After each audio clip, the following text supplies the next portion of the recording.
Market లో invest చేసి మీ డబ్బులు డబుల్ చేసుకోవాలనుకుంటున్నారా? సుందరరామిరెడ్డి గారి లైవ్ సెమినార్ కి అటెండ్ అవ్వండి. High viewers, India's largest digital media network Suman టీవీకి స్వాగతం. ప్రస్తుతం మనతో ఉన్నారు హైకోర్టు అడ్వకేట్ పృథ్వీరాజ్ గారు. సో పృథ్వీ గారిని అడిగి మనం చెక్ బౌన్స్ గురించి మాట్లాడదాం. పృథ్వీ గారు, నిజంగా ఒక మనిషికి అవసరానికి డబ్బులు ఎంతో అవసరం ఉంటుందని అర్థం చేసుకుని ఇచ్చే వాళ్ళు చాలా మంది ఉన్నారు. కానీ దాన్ని వాళ్ళు దుర్వినియోగం చేసుకుంటారు. అవతల పర్సన్ చెక్స్ ఇస్తారు, చెక్ బౌన్స్ అయినప్పుడు నిజంగా వీళ్ళ పరిస్థితి ఏంటి? ఆ కండిషన్ ఎలా ఉంటుంది? వీళ్ళకి ఎలాంటి చట్టాలు వీళ్ళని కాపాడతాయి? రాధగారు ఒక మాట నాకు గుర్తుకొస్తుంది, మా నాన్నగారు అన్నమాట. కొప్పున్నవాడికి అప్పు ఇవ్వరా, ఎవరికున్నవాడికి కొప్పున్నవాడికి అప్పు కొప్పు ఉన్నవాడికి అప్పు ఇవ్వకూడదా? ఇవ్వు కనీసం వాడు అప్పు తీర్చలేకపోతే కనీసం జుట్టు పట్టుకుని లాక్కోవచ్చు. ఓకే, అప్పు ఇచ్చేటప్పుడమ్మా చాలా జాగ్రత్తలు తీసుకోవాలమ్మా. ఒక మనిషి మన దగ్గరికి వచ్చి నాకు తీసుకునేటప్పుడు వాడికి ఉండేటువంటి సైకలాజికల్ నీడ్ డిఫరెంట్గా ఉంటుంది, సైకలాజికల్గా ఉండేటువంటి పరిస్థితి డిఫరెంట్గా ఉంటుంది. కొంచెం అది తీర్చగలిగే టైంకి వచ్చేటప్పుడు ఏంటంటే వాడు ఒక ఫీల్డ్లో వస్తాడు. మన ఎందుకు నేను ఇవ్వాలి, తీసుకున్నా అన్నది మర్చిపోతాడు. ఆ టైంలో ఇచ్చిన వాడు దేవుడు అన్నది సంగతి మర్చిపోతాడు. ఇచ్చేటప్పుడు ఏమవుద్దంటే, తిరిగి తీర్చేటప్పుడు ఏమవుద్దంటే, నీకు ఎందుకు ఇవ్వాలి, సగం ఇస్తాను, లేకపోతే స్టేషన్ దగ్గర కూర్చుందాం, లేకపోతే పలానా దందాలు చేద్దాం, వాళ్ళ దగ్గర కూర్చుందాం. ఇది నేర్చుకుంటారమ్మా ఎక్కువ వాళ్ళు ఇచ్చేవాడప్పుడు.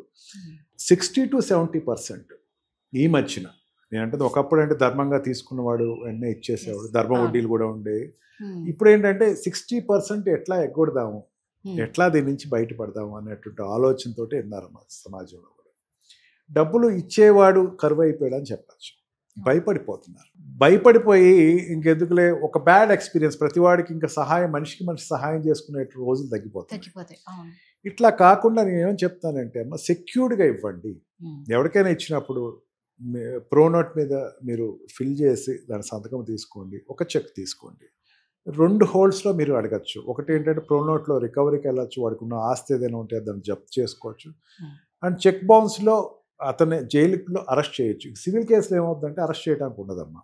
వాడు ఒక డబ్బు వాడికి ఏమైనా ఉంటే కనుక వాడు ఇవ్వాలి, లేకపోతే వాడు ఆస్తి జప్తు చేసుకోవాలి, ఆక్షన్ చేసుకోవాలి. ఒకవేళ ఆస్తి లేదు, ఆక్షన్ లేదు, అయినా బతుకు బాగుంది అనుకుంటే వాడిని జైలుకి, సివిల్ జైలు అని ఉంటుంది. ఆడవాళ్ళని అయితే పంపించడానికి అవ్వదు, కానీ మగవాళ్ళని మాత్రం పంపించవచ్చు. అదైనా సరే సివిల్ జైలు పంపించాలంటే డబ్బు ఇచ్చినోడే పోషించాలి. ఆ జైల్లో కూడా పోషించాలి. 1 నెల 2 నెలలు వేస్తారు, ఆ నెలకు 2 నెలల ఖర్చులు కూడా ఇతనే కట్టాలి. ఆడ హ్యాపీగా నేను థాయిలాండ్ వెళ్ళాను, హాంకాంగ్ వెళ్ళాను, వెళ్ళి వచ్చేస్తాను.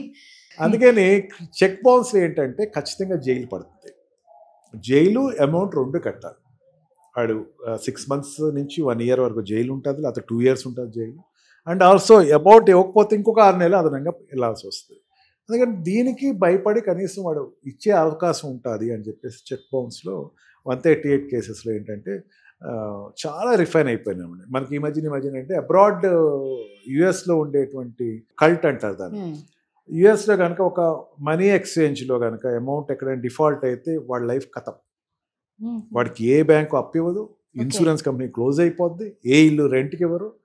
ఇంకా సిబిల్ స్కోర్ మీద విపరీతమైనటువంటి ఎఫెక్ట్ పడుతుంది. ఇండియాలో సిబిల్ స్కోర్ బాగోపోతే వాడు వ్యాపారం ఆపేసి వైఫ్ పేరు మీద పెట్టడం జరుగుతుంది. అమెరికా వాడు ఏంటంటే ఇండియాలో పెట్టుబడులు పెట్టాలంటే మనకు ఉండేటువంటి 138 కొంచెం వీక్ కదా, అండ్ టెనెన్సీ ఇష్యూస్ ఉంటాయమ్మా. టెనెంట్లో కూడా గమ్ములు ఖాళీ చేయరు కదా, అది ఆ రెండింటి కోసం ఇండియాలో రావట్లేదు. ఇప్పుడు ఏంటంటే దాన్ని రిఫైన్ చేయడం కోసం ఏంటంటే judgements also very much profile. డబ్బు ఇచ్చిన వాడు చెక్కు ఇచ్చాడు, డబ్బు తీసుకున్నవాడు చెక్కు ఇచ్చాడు అంటే సిగ్నేచర్ ఉంటే సరిపోతుంది. అతని సిగ్నేచర్ ఉండి కన్సిడరేషన్ అంటారు. కన్సిడరేషన్ అంటే ఎందుకు ఏ సందర్భంలో ఇచ్చాడు అని ప్రూవ్ చేయగలిగితే ఖచ్చితంగా అతను కట్టమనే తీర్పులు ఇస్తుంది. 100% అతను కట్టాల్సిందే. నేను చెక్ ఇచ్చాను, దులిపేసుకున్నాను, పారిపోయాను, లేకపోతే లేదు.